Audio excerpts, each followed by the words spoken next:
Bismillahir Rahmanir Rahim. Distinguished delegates, ladies and gentlemen, it would be fair to say that my country, the Maldives, is in the heart of the Indian Ocean. The Maldives straddles the equator, stretching over 800 kilometers from north to south. We are an archipelagic nation of 1,192 islands. Our islands are small, our population even smaller. But we are a large ocean state covering over 1 million square kilometers of the mighty Indian Ocean. Looking out from where we stand in the Maldives, the waves of the Indian Ocean looks massive. The vastness of the ocean spreads as far as the eye can see. The reality is that these waves, these waters of the Indian Ocean, have always had the potential, have always had the ferocity to engulf us.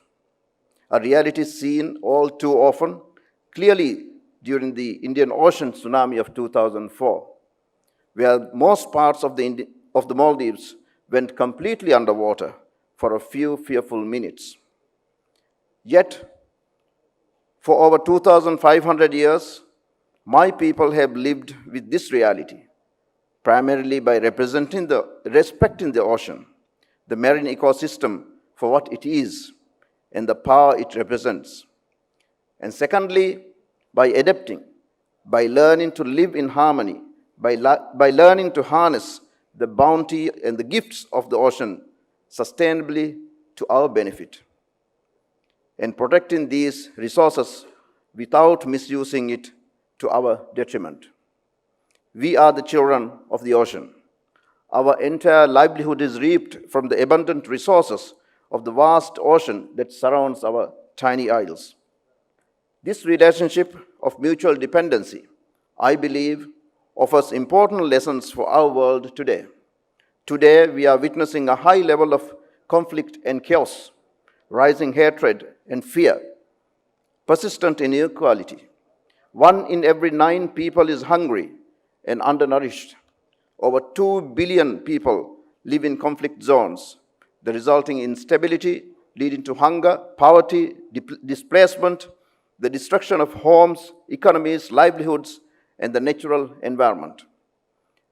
Between 4.7 and 12.8 million metric tons of plastic are floating around in the ocean, choking the marine life, impacting food systems and health.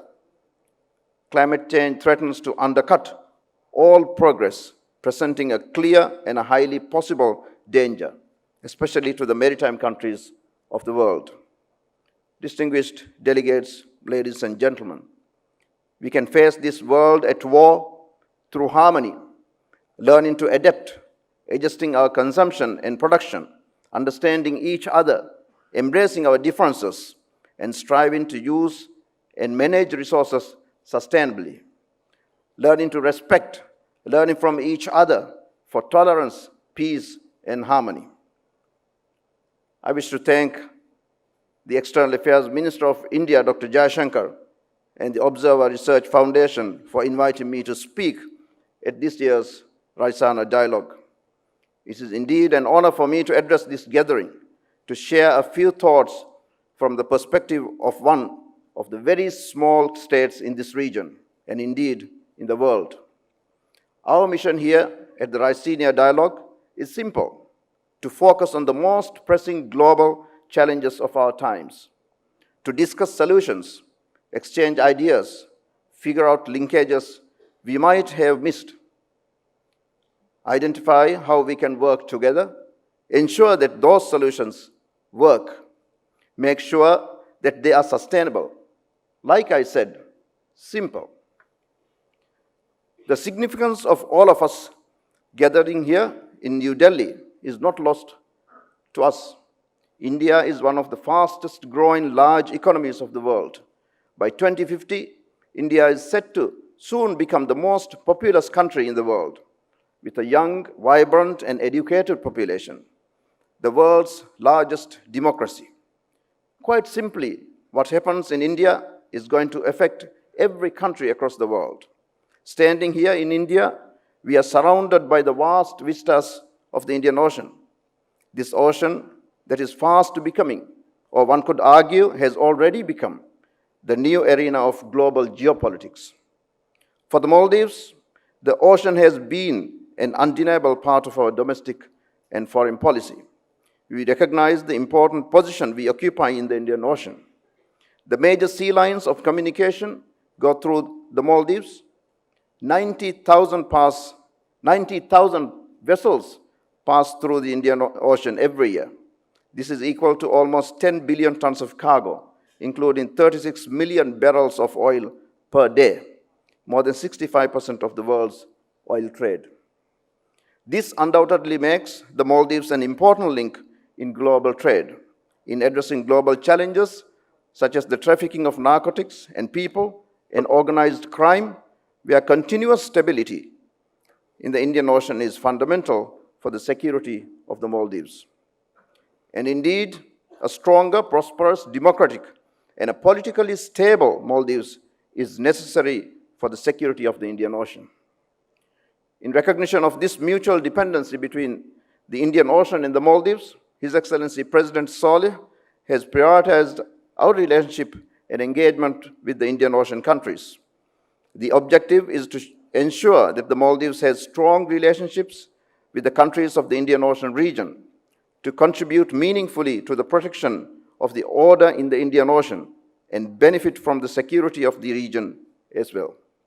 We recognize that for us to do our part, we need to be able to foster our national resilience through focusing on development at every level, at the household, island, atoll, and national level. And through focusing on sustainability, the principles of democracy, good governance, the employment of people, and respect for human rights in seeking economic development and political stability.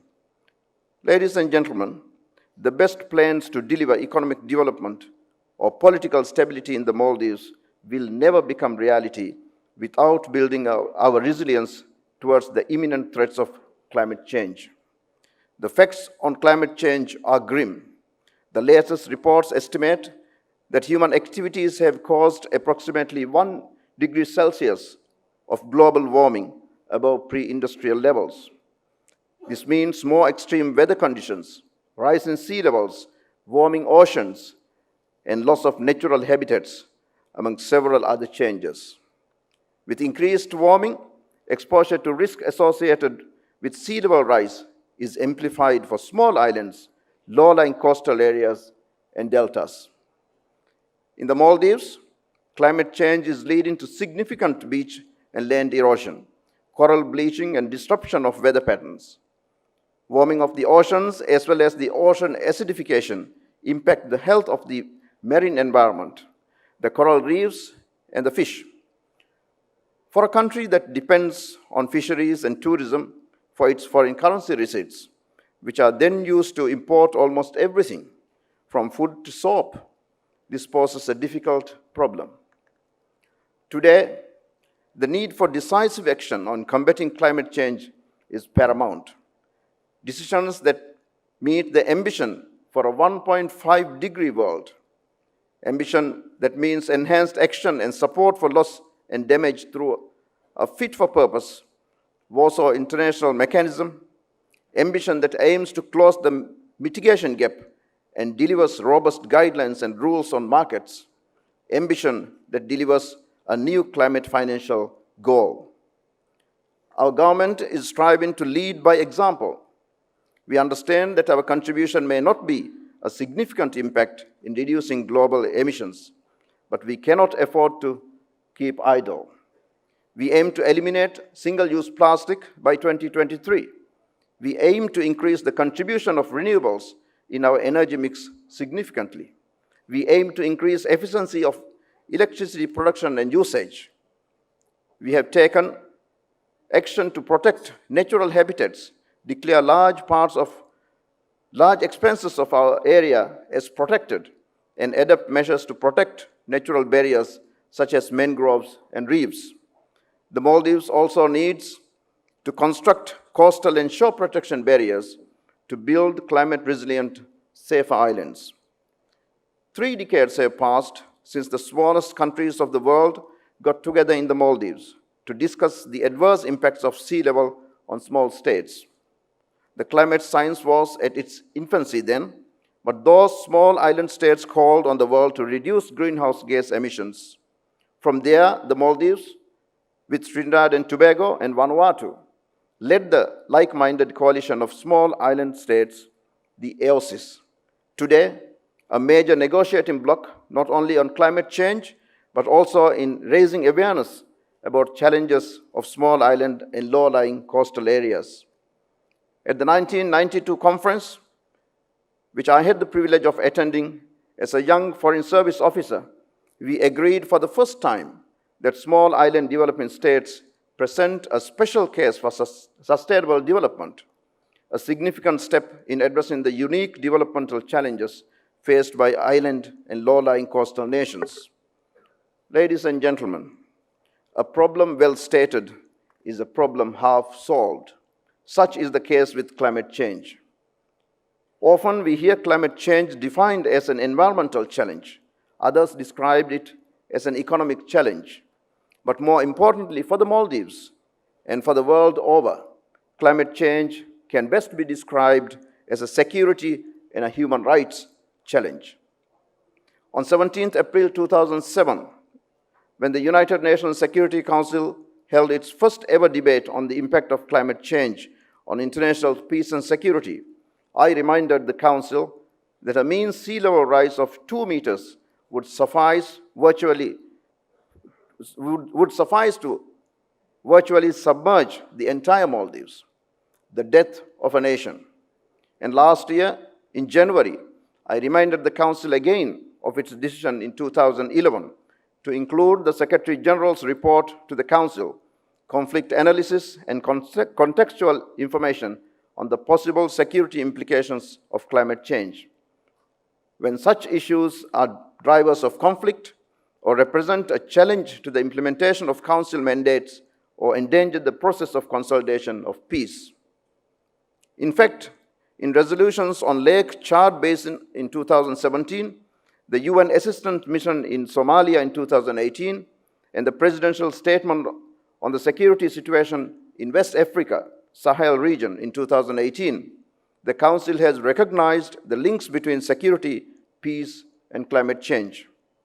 In these regions and in other parts of the world, climate-induced disasters such as drought or famine caused by desertification are causing large-scale mitigation and displacement. We are already seeing how scarcity of resources and intensity of weather events exacerbated by climate change can cause devastation, social disharmony, and in many cases, chaos, instability, and conflict. We understood many years back that the impacts of climate change would undermine the human rights of communities living in affected areas. How the physical impacts such as sea level rise, causing permanent inundation and flooding, erosion, extreme weather patterns, increase in sea temperatures, and so on, can have deep and far-reaching implications for human lives and livelihoods. We understood because we saw this unfold in our own country. This led us to forge the Mali Declaration on the human dimension of climate change. In November 2007, I took this declaration to the Human Rights Council and tabled a resolution at the UN Human Rights Council on the human impacts of climate change. These were the actions that led to the creation of the Special Rapporteur on Human Rights and Climate Change in 2015, who is doing seminal work in underscoring this important link and bring to focus the human rights aspect of this debate. For small island and low-lying coastal states and the maritime nations, the threat of climate change will undoubtedly be more acute. Often these are the states that have done little to create the problem, but impacted the most. Often these countries are among the least developed, or the measures that need to be adopted are too expensive to be supported by domestic resource mobilization alone. Both these groups of countries need financially in transferring technology and know-how, and in advancing indigenous solutions. Such is the case in the Maldives as well. The mutual dependency between the Indian Ocean and the Maldives, the dependency that meant that any instability in the Indian Ocean would impact the peace and subsequently the development of the Maldives and vice versa, means that any change, be it geological, geopolitical, or geoeconomical, will have a magnifying impact on the Maldives. At the same time, believing that other countries will not be affected by climate change is a red herring. Climate change will and is already affecting all nations of the world. And the sooner we join together to address this overwhelming challenge in a meaningful way, the sooner we can mitigate, the sooner we can adapt to the rapidly occurring dangers of climate change. Ladies and gentlemen, the challenges of our time, such as those posed by climate change, require open discussion, the exchange of ideas, identifying linkages, and working together. The magnitude of these challenges require thoughtful solutions that are sustainable, solutions that are workable. Such challenges require a convergence of opinion and close alignment of policy perspectives. And it is this closer policy alignment that today provides invaluable opportunities for the countries of this region and the world to work together to deliver meaningful change in order to foster national resilience and the enhancement of the ability of every state, be it small or large, to contribute meaningfully to bring lasting peace and strategic stability to our region and beyond. I thank you.